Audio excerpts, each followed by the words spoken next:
Егер де сіз толық өзіңізді қабылдап, жақсы көріп, өміріңізді шақ-шаққа өзгерткіңіз келсе, бірінші кезекте біз жаңағындай әкемізді, анамызды толық қабылдауымыз керек. Өйткені біздің сол жағымыз анамыз, оң жағымыз ол біздің әкеміз.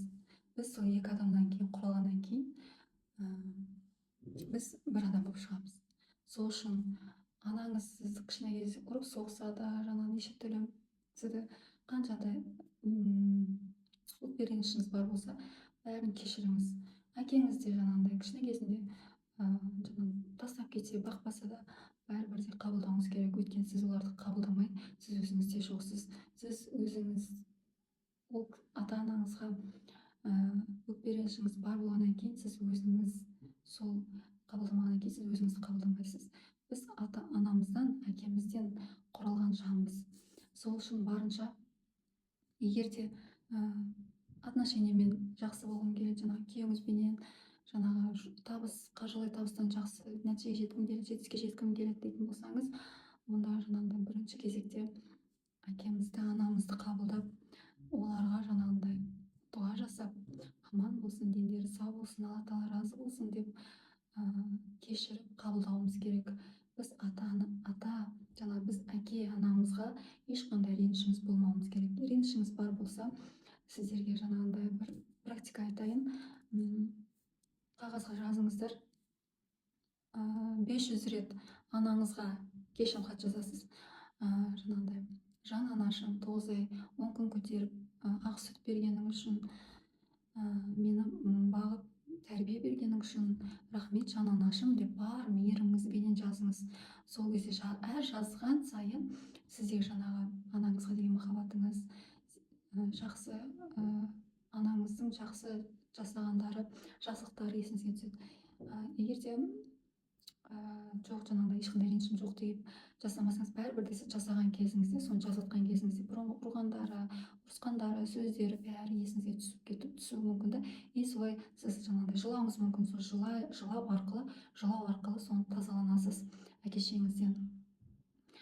Анаңызға 500 рет жазасыз, әкеңізге 500 рет жазасыз. Әкеңізге де бар ниетіңізбен, махаббатыңызбен жазыңыздар: жаным әкешім менің, рахмет деп, жаңағы мен сені кешірдім, сен де мені кешір деп, осылай кешірім хат жазасыздар. Сол жазғаннан кейін барып, хотя бы мүмкіндігінше аптасына бір рет звондап, немесе барып қалжадайын сұрап сөйлесуге тырысыңыздар. Жаңағыдай олардан сізге деген дұғаңызды сұраңыздар. Олардан бізге керегі тек қана дұғасы. Ата-ананың дұғасы баласына қабыл болады.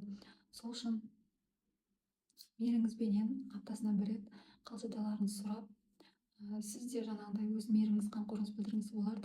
Оларға да сіз айтыңыз: маған сіздердің дұғаларыңыз керек, менің денсаулығым, мен жетістікке жетуім үшін маған көбірек баталарыңызды, дұғаларыңызды беріңіздер, айтыңыздар деп жаңағыдай сұрауыңыз керек. Айтады ғой, әке-шеше разы болмай, алла тағала разы болмайды дейді. Сол үшін барынша сөйлесуге, жақсы қарым-қатынас жасауға тырысыңыздар. Сіз толыққанды әке-шешеңізді қабылдаған кезде ғана сіз өзіңізді қабылдайсыз. Өзіңізді қабылдаған кезде ғана сіздің денсаулығыңыз, сіздің жаңағындай күйеуіңізбен қарым-қатынасыңыз, сіздің жаңағы жұмысқа деген қаржылай мақсаттарыңыз, жетістігіңіз оңай, жеңіл түрде орындалатын болады. Сол үшін түпкі тамыры ол біздің әкеміз бен анамызда тұрады. Сол үшін барынша ата-анамызды қабылдайық. Барынша мейірімменен қабылдап, жақсы көріп, батасын алуға, тірі кезінде дұғасын алуға, жаңағындай разылығын алуға тырысайық.